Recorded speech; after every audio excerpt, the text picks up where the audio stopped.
If I asked you to visualize World War I, some of the images that come to mind most likely include muddy trenches, machine guns, and poison gas. But something else you may have envisioned is this.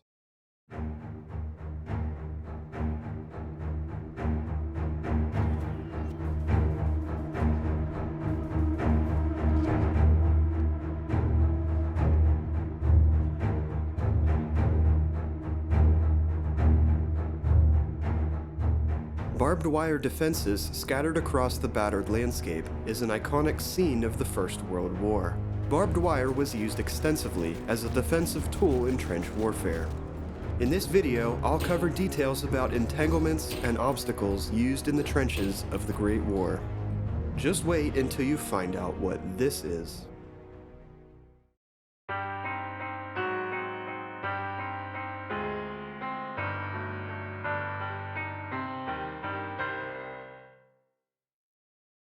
The first patent for barbed wire originated in France in 1860. In the following decade, it was further refined in the US, where it was initially used during westward expansion for containing livestock and delineating territory and property lines. It wasn't long before it was put to use in warfare. Barbed wire saw limited use in the Spanish-American War and the Boer War in South Africa.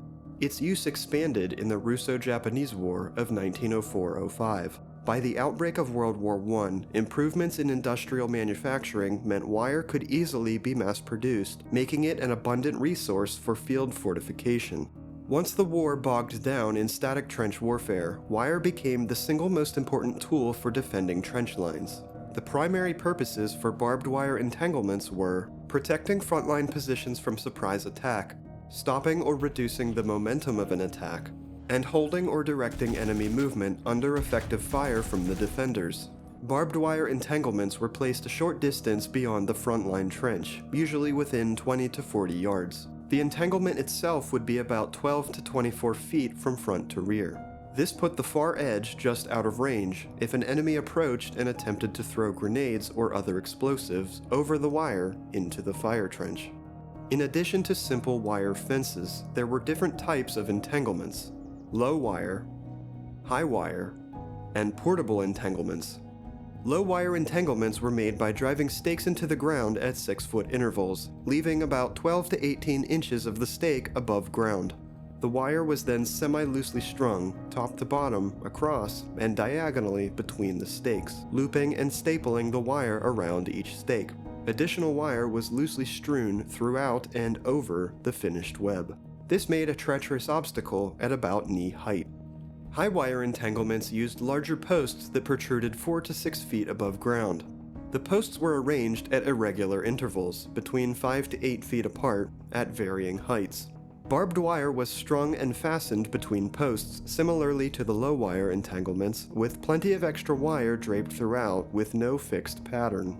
In the trench warfare manual I referenced in a previous video, the author, J.S. Smith, somewhat amusingly writes, "The ground on the enemy's side and within the entanglement, as a matter of courtesy, is strewn with broken glass. I guess, as they say, courtesy costs nothing." They also used metal pickets that had a corkscrew base and looped eyes along the shaft. The handle of an entrenching tool could be inserted to screw into the ground before wiring through the loops. It was recommended against using posts larger than these pickets. Bullets fired by defenders at enemies trying to cross the wire could pass through the wooden posts, but a larger metal post or plate could deflect gunfire and potentially provide a small amount of cover for an enemy. Wooden posts were painted the color of the surrounding terrain, and the wire also passed through paint to remove the sheen. Another resource I consulted recommended letting the wire rust a bit before using to dull the appearance.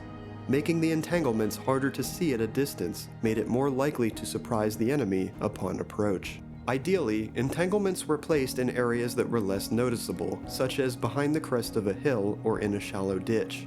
The enemy may not realize it's there until they're right on top of it. As a general rule, it was best to lay barbed wire loosely. Wire pulled tight was easier to cut with wire cutters and more likely to be destroyed by artillery impacts. Loose wire remained a hindrance even after being cut. In addition to low and high wire, there were various types of portable entanglements. These could be pre-built and moved into place quickly or thrown into a trench to cause a blockage. The most common type of portable entanglement was called a knife rest. This consisted of crossed stakes at each end and a longer pole running between. This structure was appropriately decorated with wire and could be built in different sizes. The central pole extended about 1 foot on both ends, allowing men to lift and move them. The low and high wire entanglements were also placed between the fire trench and support trench, with these portable entanglements strategically positioned throughout. If the enemy began to gain a foothold in the fire trench during an attack, defenders could fall back and shove these into place, wedging them in a trench to slow enemy advancement while support moved up. It was advised to have spools of wire readily available in the recesses of communication trenches. It could be situated so a retreating soldier could grab the end of the wire as he passed the recess, to uncoil the wire as he ran, creating another mess for the enemy. This knife rest entanglement is used a lot in World War I games, especially Battlefield 1. This visual is what I think a lot of people see when imagining barbed wire in World War I. So I think it's used appropriately from a design standpoint to provide that iconic imagery. Given the gameplay of the Battlefield series, if Battlefield 1 had used historically accurate low and high wire entanglements, it wouldn't be very playable. I'm thinking of making a video about historical accuracy in the context of gameplay, since my channel is a blend of the two. With the tangled mess of wire everywhere, you can imagine it was quite challenging for anyone to crawl under or navigate across. So how did they get through? One of the major uses of artillery in the First World War was simply to blast away wire defenses. The impacts would demolish the wooden stakes, the shrapnel would cut the wire, and the blast wave could knock the wire aside. It was common to use a prolonged artillery barrage to clear away wire before sending soldiers toward enemy lines for an attack. Another type of explosive used to destroy wire was the Bangalore torpedo. A Bangalore was a metal pipe filled with an explosive charge. Multiple sections of tube could be connected together to extend its reach. A team of combat engineers in a concealed position could assemble and slide a Bangalore under a wire entanglement. Once detonated by a fuse, it would clear a 3-meter wide path. Another inventive method to clear wire was to launch a grappling hook into the enemy wire and pull it back with a winch or capstan to tear it away. Long wooden boards, ladders, and even mattresses were placed over the wire in an effort to cross, although these only worked when the wire was pulled tight. Sometimes, good old-fashioned wire cutters were the most efficient option. Sabotaging and cutting enemy wire could be done at night in preparation for an attack the following morning. In the daytime, smoke grenades and smoke shells fired by artillery could create a smoke screen to cover teams of wire cutters clearing a path during an attack. And if you're wondering how soldiers got through their own wire when going over the top for an attack, there were gaps in the wire that could be concealed or opened and closed using portable entanglements. Aside from wire entanglements, there were some other obstacles employed to defend the trenches. Trees or large branches could be cut and positioned to form a fortification called an abattis. These were laid in rows or columns, with the branches facing toward the enemy and the butt end facing the defenders. Small twigs and leaves were removed, and the sturdier branches were sharpened to a point. The butt ends were buried or lashed down, and the branches were, you guessed it, adorned with wire throughout. A variant method called slashing could be done if the battle line fell along an area with closely grouped trees.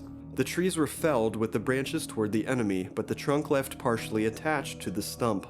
If the battlefield was near a river or stream, a dam could be built to divert the water and flood an area for defensive purposes. One of the trench warfare manuals suggested digging deep pits or laying wire in the area before flooding to create more snags for enemies attempting to cross the water. I suppose it's a matter of courtesy. Finally, there was the fugace. This is that thing I showed at the beginning of the video. A fugace was built by excavating a cone-shaped opening into a mound or heavy earthwork, with the opening angled 45 degrees to the horizon facing the enemy. The base of the cone was packed with a box containing an explosive charge and a sturdy wooden platform placed on top. The platform was loaded with crushed brick and stones. When detonated by a fuse, it projected the full mass of the payload toward the enemy. A charge of 70 to 80 pounds of explosive could blast 5 tons of stone across an area 160 yards long and 120 yards wide. To put that into perspective, imagine the size of an American football field. The area of effect of the fugace would look something like this. So, remember to wear your helmet. It was noted in a trench warfare manual that good barbed wire and other fortifications gave a feeling of confidence to the men at the front. In areas lacking proper barbed wire protection, the men became jumpy and unnerved. It is estimated that by 1918, 1 million miles of barbed wire had been used in the war effort. That's enough wire to string between the Earth and the Moon 4 times. Barbed wire is regarded as one of the single greatest developments in field fortification, and to this day, continues to be used in fortified positions. I hope you enjoyed the video, and I hope you learned something new. I'm Retromanzer, and I love history. I also love gaming. My goal is to share some of my love and knowledge of history, and I use games as a visual aid when I can. If you'd like to share your thoughts on World War I, or you're just enjoying these videos, feel free to let me know in the comments or consider giving the video a like. It's nice to see so many of you are enjoying these, so thank you all for your support. Until next time, take care and be well.